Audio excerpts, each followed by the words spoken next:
오늘은 자녀들아, 아비들아라는 제목으로 말씀 전하겠습니다.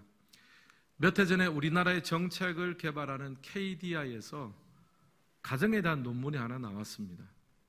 주된 내용이 뭐냐 하면은 출산율을 높이기 위해서는 수단과 방법을 가리지 말아야 한다.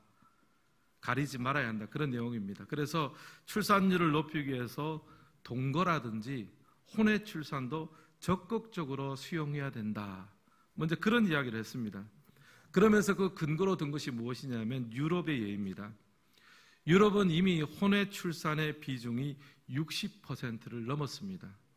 이 말이 무슨 말이냐 하면은 유럽에서 태어나는 아이들의 60% 이상이 정상적인 가정이 아닌 다른 곳에서 출산을 한다는 말입니다.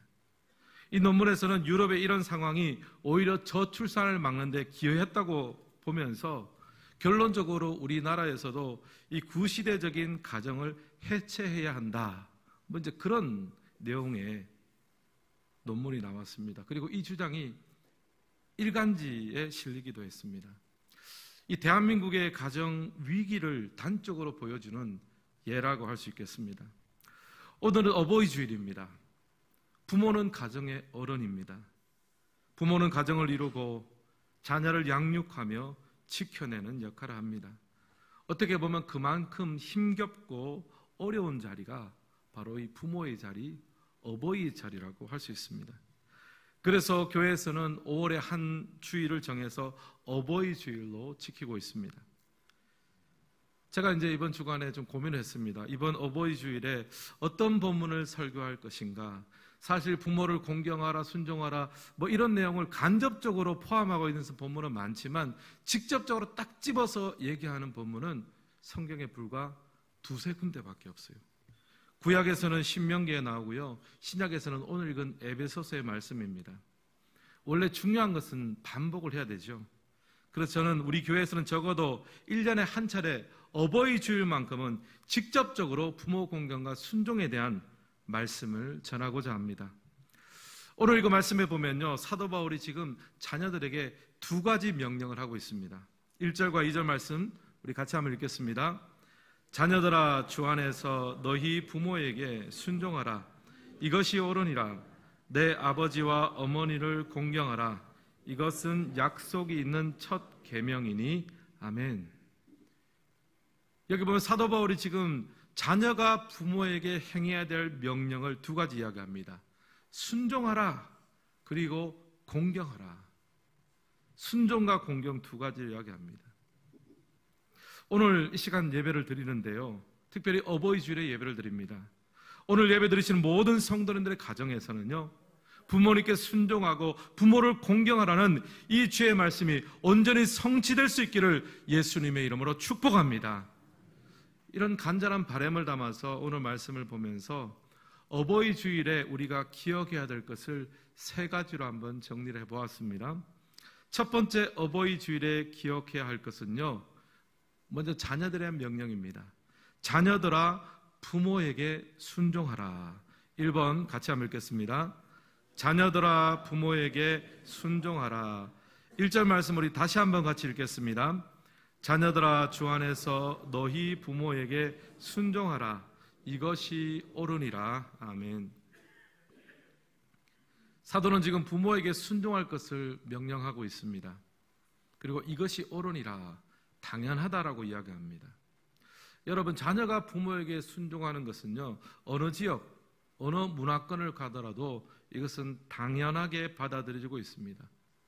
성경 말씀이기 이전에 자연 법칙입니다.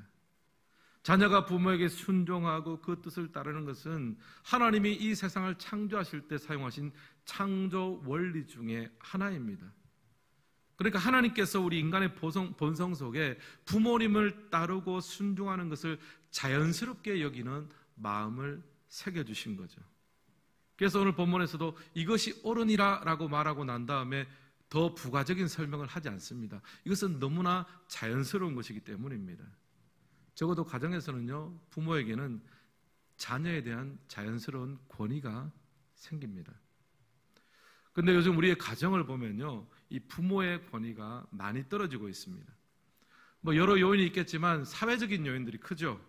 전에는 우리가 세상을 살아가는 데 필요한 지식과 여러 가지 것들을 부모에게서부터 전수를 받았습니다. 농경 문화에서는 어떻게 농사를 짓는지 어떻게 살아가는지 구체적인 방법을 부모로부터 물려받았어요. 그러니까 부모에게 순종하는 것이 곧 살 수 있는 길이었습니다. 자녀에게 부모는 권위자였습니다. 근데 요즘은 아니죠. 꼭 부모가 아니어도 여러 가지 지식을 배울 수 있는 통로가 얼마나 많은지 모릅니다. 부모는 더 이상 자녀에게 지식과 경험의 권위자가 아닌 시대를 우리가 살아가고 있습니다. 오히려 자녀에게 배워야 될 것들이 많아요. 저도 20대 초반부터 컴퓨터를 사용을 했습니다. 그리고 인터넷 문화에서 살았습니다. 근데 또 요즘 세대와는 또 다른 것 같아요. 요즘은 스마트폰 세대 아닙니까? 어플이라든지 뭐라든지 이렇게 막혀지면 저도 애들한테 물어봅니다. 그러면 애들이 금방 해결해줘요. 아빠는 이것도 몰라서 어떻게 하냐 그러면서. 이제는 애들한테 배워야 되는 시대가 되었습니다. 그래서 여러분, 부모에게 순종하라 이런 얘기를 하면요 굉장히 시대착오적으로 느낍니다. 고리타분한 것처럼 느껴요. 굉장히 권위적인 것으로 사람들이 생각을 합니다. 근데 여기서 이 순종하라라는 말을 살펴보면요, 헬라어로는 휘파쿠오라는 동사입니다. 원래 뜻은 듣다라는 의미가 강하게 있어요. 그러니까 잘 순종하려면 먼저 잘 들어야 한다는 말입니다. 구약의 예레미야서를 보면요, 선지자가 이스라엘 백성들이 하나님께 불순종하는 이유를 한탄하는 장면이 나옵니다. 예레미야 22장 21절 우리 같이 한번 읽겠습니다. 내가 평안할 때에 내가 내게 말하였느냐? 내 말이 나는 듣지 아니하리라 하였나니 내가 어려서부터 내 목소리를 청종하지 아니함이 내 습관이라. 아멘. 여기 보면 예레미야 선지자가 이스라엘 백성들의 불순종의 원인을 이야기를 하는데요, 듣지 아니하리라 하였으니, 그리고 어려서부터 내 목소리를 청정하지 아니함이 무엇이라고요? 내 습관이다. 선지자는 이스라엘 백성들이 하나님께 순종하지 않는 이유를 하나님의 말씀을 듣지 아니하는 것, 청정하지 아니하는 것이 습관이 되었기 때문에 하나님의 말씀 듣지도 않는데 어떻게 순종을 하겠습니까? 귀를 막아버리면 순종하는 것이 불가능합니다. 사랑하는 성도 여러분, 어버이 주일에 이 말씀을 우리 자신에게 한번 적용해 보기를 원합니다. 부모에게 순종하기 위해서는 먼저 부모님의 말씀에 귀를 기울여야 될 줄을 믿습니다. 잘 들어드릴 때 부모님이 원하시는 것을 알 수도 있고 순종할 수도 있습니다. 제가 우리 여기 예배 드리시는 성도님들 쭉 보니까 자식의 입장에 서 있는 분도 있고 부모의 입장에 서 계신 분도 있습니다. 그리고 상당수는요, 자녀의 입장이기도 하고 또 부모의 입장이기도 하고 겹쳐서 계신 것 같아요. 결국은 중요하죠. 우리가 자녀의 입장이 됐던 부모의 입장이 되었던 또 둘 다 겹쳐있던 대화하는 시간을 많이 드리고 무엇보다 잘 들어드리겠다는 그런 자세를 가지는 것이 좋습니다. 2023년 6월부터 경기도에서 노인 말벗 서비스라는 것이 시행되었다고 합니다. 네이버와 제휴를 맺어서 진행을 했는데요, 이게 뭐냐 하면은 인공지능이 혼자 사는 어르신들에게 전화를 건다는 거예요. 일주일에 한 번 인공지능이 혼자 사시는 어르신들에게 전화를 합니다. 그러면서 한 3분 정도 자연스럽게 안부를 묻는다는 거예요.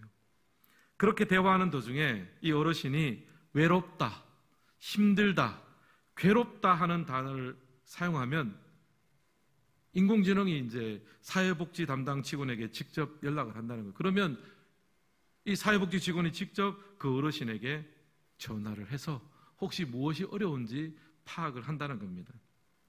사실 혼자 계시면요, 하루 종일 대화할 상대가 없지 않습니까? 무슨 말을 하고 싶어도 들어줄 사람이 없습니다. 그래서 마음이 우울해지고 몸과 마음의 병이 생겨도 누가 캐치할 수가 없습니다. 사람이 들어줄 수가 없으니까 인공지능이 대신해서 들어주겠다는 거예요. 들어줌을 통해서 어르신들을 돌보겠다는 발상입니다. 저도 지난 주간에 저희 어머님을 많이 생각하게 됐습니다. 저희 아버님께서 이제 몇 년 전에 소천하시고 이제 어머님이 계신데, 이제 어머님 멀리 계시니까 자주 뵙지 못하죠. 안부 전화 드리고 이제 그렇게 하는 것이 대부분입니다. 근데 어머님은 제가 신학교 들어가고 난 다음부터 늘 저를 만나면 항상 하시는 말씀이 있습니다. 어르신들은 계속 반복해서 얘기하시잖아요. 저한테 무슨 말씀 하시냐면은, 조 목사, 성령 충만 받아야 된다. 목사를 만나는데 만날 때마다 성령 충만 받아야 된다. 그렇게 얘기를 하세요. 처음에는 너무 뻔히 아는 사실을 어머님 이렇게 계속해서 반복해서 말씀하시나 그런 생각이 들었는데, 지금 이제 목사 안수 받고 한 20년 지났고요. 그리고 담임 목사 사역도 열심히 하고 있습니다. 근데 이제 어머니가 했던 말씀이 뭔지 좀 알겠어요. 보니까 목회는 신학책 몇 권 더 읽었다고 잘하는 게 아니더라고요. 내게 많은 경험과 경륜이 쌓여 있는다고 목회를 잘하는 것도 아닙니다. 하나님이 도와주셔야 됩니다. 성령 충만해야 감당할 수 있습니다. 어머니가 20년 전부터 제게 귀가 아프도록 얘기해 주셨는데, 이제야 제가 그 말이 무슨 말인지 좀 알 것 같아요. 믿음 안에 살아온 우리 부모님들과 어르신들의 말에 귀를 열고 또 그 말씀을 잘 순종하는 것, 바로 그 속에 우리의 살 길이 있는 줄을 믿습니다. 그래서 이번에 제가 이 말씀을 준비하면서요, 우리 성도님들한테 한 가지 숙제를 좀 내야 되겠다, 그 생각이 들었습니다. 여러분 주중에 부모님을 찾아뵙거나 안부 전화드리는 것은 당연하게 하시고요. 지난주가 이제 어버이날이 있으니까 당연히 하셨겠죠. 거기서 제가 숙제를 한 가지 더 넣어드리겠습니다. 교회 안에 어르신을 한 분 정해서 전화를 드리고 안부를 물어주시기를 바랍니다. 요즘 어려움은 없으신지, 어떻게 지내시는지 한번 전화를 드리고 안부를 전했으면 좋겠습니다. 혹시 여러분 중에 저는 제가 좀 알고 전화드릴 만한 어르신이 없습니다 하시는 분 저한테 알려주세요. 제가 다 링크시켜드리고 연결시켜드리겠습니다. 그리고 우리 교회는요, 70세 이상 어르신분들이 주중에 모여서 예배도 드리고 취미생활도 하고 식사도 하는 행복한 모임이 목요일 오전 10시부터 소예배실에서 진행이 됩니다. 저도 장례라든지 굉장히 아주 긴박한 일정이 아니면 저도 항상 그 모임에 가서 오시는 어르신들을 맞이하고 인사하고 손도 잡아드리고 있습니다. 한 분 한 분 악수를 하고 안부를 묻습니다. 만약 여러분 중에 저도 그 모임 나갔는데 목사님을 제가 만난 적이 잘 없는 것 같습니다 하시는 분이 있으십니까? 그분은 지각하신 분입니다. 예배가 시작이 되면 저도 이제 제 할 일 따라 나갑니다. 사랑하는 성도 여러분, 가정에도 어버이가 계시지만 교회에도 영적인 어버이들이 계십니다. 오늘의 천국교회가 있기까지 수고하고 애쓰신 어르신들의 노고에 감사를 표했으면 좋겠습니다. 그분들의 말씀과 필요에 귀를 기울이고 축복하며 순종함으로 하나님이 기뻐하시는 가정과 교회 생활이 되시기를 예수님의 이름으로 축원합니다. 두 번째 어버이 주일에 기억해야 할 것은요, 또한 자녀들에 대한 명령입니다. 자녀들아 부모를 공경하라. 2번 같이 한번 읽겠습니다. 자녀들아 부모를 공경하라. 우리 2절 말씀도 다시 한번 같이 읽겠습니다. 내 아버지와 어머니를 공경하라. 이것은 약속이 있는 첫 계명이니 이로써 내가 잘되고 땅에서 장수하리라. 아멘. 여기 보면 내 아버지와 어머니를 공경하라라고 되어 있습니다. 공경하라는 말은 헬라어로 티마오라는 단어인데요, 무겁게 여기다, 비중을 두다라는 뜻입니다. 예수님께서도 하나님을 대하는 자세를 표현할 때 이 티마오라는 단어를 사용하신 적이 있습니다. 요한복음 8장 49절 우리 같이 한번 읽겠습니다. 예수께서 대답하시되 나는 귀신 들린 것이 아니라 오직 내 아버지를 공경함이거늘 너희가 나를 무시하는도다. 여기 보면 예수님께서 바리새인들하고 논쟁을 합니다. 그러면서 나는 내 아버지 하나님을 공경한다라고 하는데요, 이때 사용된 단어가 티마오라는 단어입니다.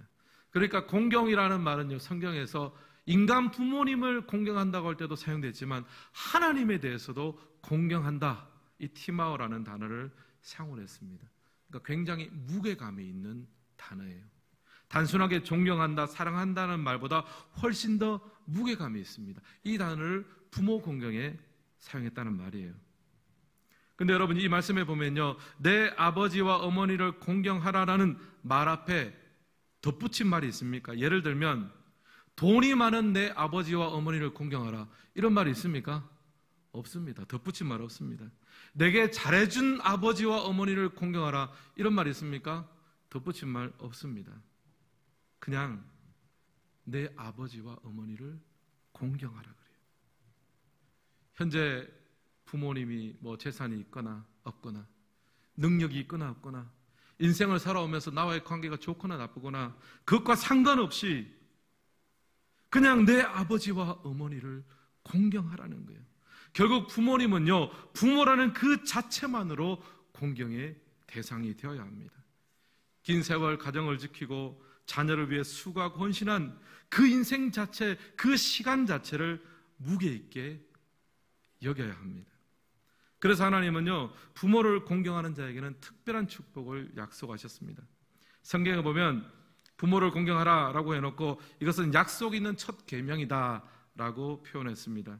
여기서 이 계명이라는 것은 십계명을 말합니다. 십계명은 모세가 이제 시내산에서 하나님께 직접 받아왔습니다. 십계명을 보면요, 10가지 이제 계명이 있는데 그 중에 1번부터 4번까지는 하나님에 대한 계명이에요. 나 외에 다른 신을 두지 말라, 우상을 만들지 말라 등등 1번부터 4번까지는 하나님에 대한 계명, 그리고 5번부터 10번까지는 사람들과의 관계 속에서 지켜야 될 계명입니다.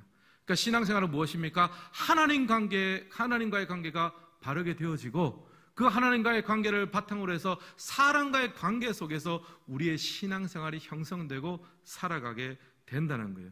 근데 내 부모를 공경하라는 말은 5번째 계명입니다. 즉 사람과의 계명 중에서 가장 먼저 나온다는 거예요.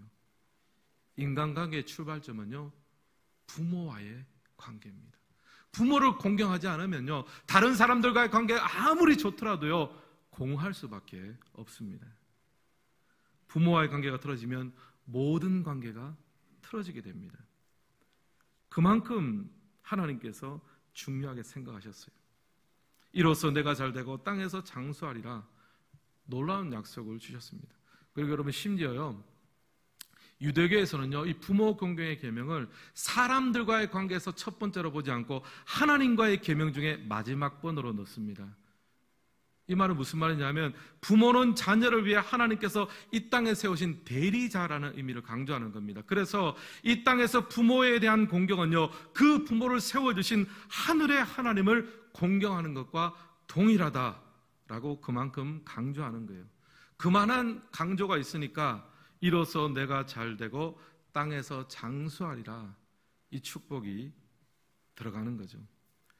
사랑하는 성도 여러분, 오늘 예배 드리시는 모든 성도님들은 내가 잘되고 땅에서 장수하리라, 이 복을 누리시기를 주님의 이름으로 축복합니다. 그런데 이 어마어마한 복을 누구에게 주십니까? 부모를 공경하는 자에게 주신다는 거예요.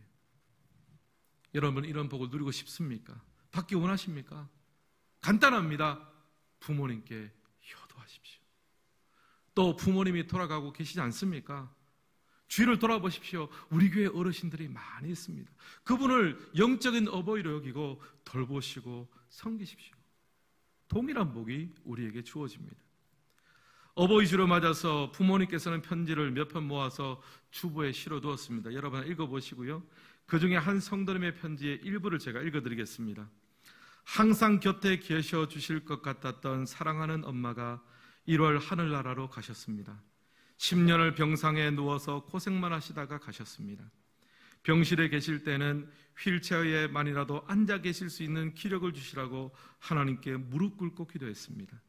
며칠 전이 어버이날이라 예쁘게 진열된 카네이션을 보니 부모님 생각이 나서 눈물이 울컥했습니다. 이제 와서 돌아보니 잘못해드린 것만 생각이 나네요. 이제 찾아뵐 부모님도 계시지 않고 예쁜 카네이션을 달아드릴 부모님도 계시지 않습니다. 가슴이 아리고 먹먹하여 꽃집 앞에 한참을 서 있다가 카네이션 몇 송이를 사들고 오는데 하나님이 위로해 주셨습니다. 비록 엄마는 여기 계시지 않지만 천국에서 다시 만날 수 있으니 힘내라고 토닥여 주시는 하나님을 느낍니다. 나의 힘이 되신 하나님 감사합니다. 그리고 부모님 감사합니다. 사랑하는 성도 여러분, 항상 부모님이 우리 곁에 계신 것이 아닙니다. 바로 오늘 부모님께 감사하십시오. 바로 오늘 부모님께 표현하십시오. 표현되지 않는 감사, 표현되지 않는 것은요, 아무것도 아닙니다. 여러분 자꾸 표현하셔야 됩니다. 감사합니다, 사랑합니다, 축복합니다. 오늘부터 자꾸 표현하시기를 바랍니다. 옆 사람과 이렇게 한번 이야기를 나누겠습니다. 감사합니다, 사랑합니다, 축복합니다. 여러분 자꾸 이렇게 표현하셔야 됩니다. 그리고 여러분 한 가지 더 표현할 것이 있습니다. 말로만 표현하면 안 되죠. 무엇으로 표현해야 됩니까? 뭐니 해도 뭡니까? 뭐니입니다. 용돈을 드리셔야죠. 용돈을. 우리가 자녀에게 필요한 것은 그냥 허리가 휘어지도록 돕지 않습니까? 부모님께도 아끼지 마세요. 언제나 그 자리에 서 계신 것은 아닙니다. 오늘 광고 시간 때 70세 이상 어르신들에게 귀에서 작은 선물을 전달했습니다. 공경에 대한 마음이에요. 부모님과 어르신들에게는 감사의 표현입니다. 오늘 예배드리시는 모든 성도님들 감사와 사랑, 공경을 표현하는 삶을 사시기를 주님의 이름으로 축원합니다. 마지막 세 번째 어버이 주일에 우리가 기억해야 될 것은요, 이제는 부모들이 자녀들에 대한 자세입니다. 부모들아, 먼저 주님께 배우는 자가 되라. 3번 같이 한번 읽겠습니다. 부모들아, 먼저 주님께 배우는 자가 되라. 앞서 어버이 주일에 기억해야 될 것 두 가지 말씀드렸죠. 첫 번째는 자녀들은 부모에게 순종해야 합니다. 순종하기 위해서는 귀를 먼저 열어드려야 돼요. 대화할 수 있는 자리, 소통할 수 있는 자리를 많이 만들어야 됩니다. 그리고 또 교회 어르신들에게도 귀를 열어야 합니다. 그리고 둘째, 자녀들은 부모를 공경해야 됩니다. 공경은 비중 있게 여기는 것을 말합니다. 부모님들의 가정을 위해 수고하고 애쓰시며 살아온 그 세월 자체만으로도 충분히 인정해드리고 감사하고 축복을 해야 됩니다. 그리고 공경의 키워드는 뭐냐? 표현입니다. 마음에만 있는 감사와 공경은 아무 필요가 없습니다. 감사합니다, 사랑합니다, 축복합니다. 말로도 표현하시고 용돈으로도 표현하시기를 바랍니다. 그리고 마지막은요, 부모가 자녀를 대할 때 기억해야 될 내용입니다. 부모는 자녀를 주의 교양과 훈계로 양육해야 합니다. 그러기 위해서는 부모 자신이 먼저 주님의 교훈과 훈계로 배워야 합니다. 그래야 가르칠 수가 있어요. 4절 말씀 우리 같이 한번 읽겠습니다. 또 아비들아, 너희 자녀를 노엽게 하지 말고 오직 주의 교훈과 훈계로 양육하라. 아멘. 여기 보면 너희 자녀를 노엽게 하지 말라고 합니다. 여러분, 언제 자녀들이 화를 냅니까? 부모가 기준 없이 할 때 화를 내는 거예요. 그러면 자녀에게 순종을 요구하는 것이 순종이 아니라 굴종이 됩니다. 부모가 자신은 그렇게 살지 못하면서 자녀에게 이래라 저래라 하면 자녀 입장에는 설득이 안 돼요. 화가 납니다. 결국 자녀의 양육 기준은 자기 기준이 아니라 주님의 기준이 되어야 되고, 다른 사람을 가르치기 위해서는 내가 먼저 주님의 기준, 주님의 훈계와 주님의 그 말씀 앞에 내가 먼저 배우는 자가 되어야 배우고 나서 가르칠 수 있는 자격이 주어지는 거죠. 이것이 바로 성경의 원리입니다. 우리가 부모로서 먼저 하나님의 말씀을 가치 있고 비중 있게 들어야 됩니다. 배워야 합니다. 그럴 때 자녀들도 우리의 말을 경청하고 비중 있게 듣습니다. 만약에 이런 과정 없이 그냥 순종하라 그러면요, 그 명령이 자녀들에게는 굴종처럼 느껴지는 거예요. 하버드 핸드릭스라는 기독교 교육자가 이렇게 말했습니다. 자녀는 완벽한 부모를 찾는 것이 아니라 다만 정직한 부모를 원한다. 정직하게 항상 하나님 앞에 나아가는 부모는 자녀에게 고상한 영향력을 끼친다. 무릎을 치게 하는 말입니다. 여러분, 우리가 완벽한 부모가 될 필요는 없습니다.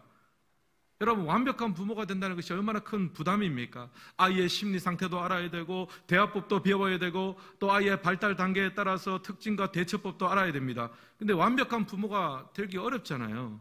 근데 자녀에게 정작 필요한 것은 완벽한 부모가 아니래요. 대신에 정직한 부모가 필요하답니다. 정직하게 하나님의 말씀 앞에 서서 하나님으로부터 배우고, 자신이 먼저 배우고 고치고 수정하고 그 마음으로 자녀에게 가르치는 사람, 정직한 부모가 자녀의 삶에 좋은 영향력을 끼칠 수 있습니다. 사랑하는 성도 여러분, 여러분에게 도전합니다. 여러분은 정직한 부모입니까? 먼저 하나님의 말씀 앞에 배우는 자입니까? 여러분, 오늘부터 다시 시작하십시오. 성경 말씀 펴십시오. 말씀으로부터 배우십시오. 기도의 자리를 회복하십시오. 먼저 하나님 앞에 배우는 자로 서시기를 주님의 이름으로 축원합니다. 여러분 가정에 사무엘과 같은 자녀를 하나님께 주시기를 원하십니까? 여러분이 먼저 한나와 같은 어머니가 되십시오. 여러분 가정에 솔로몬 같은 자녀 하나님께서 주시기를 원하십니까? 먼저 다윗과 같은 아비가 되시기를 바랍니다. 주의 교훈과 훈계로 먼저 배움을 받을 때에 자녀의 순종이 굴종이 되지 않습니다. 여러분, 오늘은 어버이주일입니다. 자녀는 부모에게 순종하십시오. 부모를 공경하십시오. 반대로 부모는 먼저 자신이 주님 앞에 배우는 자가 되십시오. 그래서 우리 가정이 주 안에서 행복하고 아름다운 가정으로 세워져 나가는 그 은혜를 누리시기를 예수님의 이름으로 축원합니다.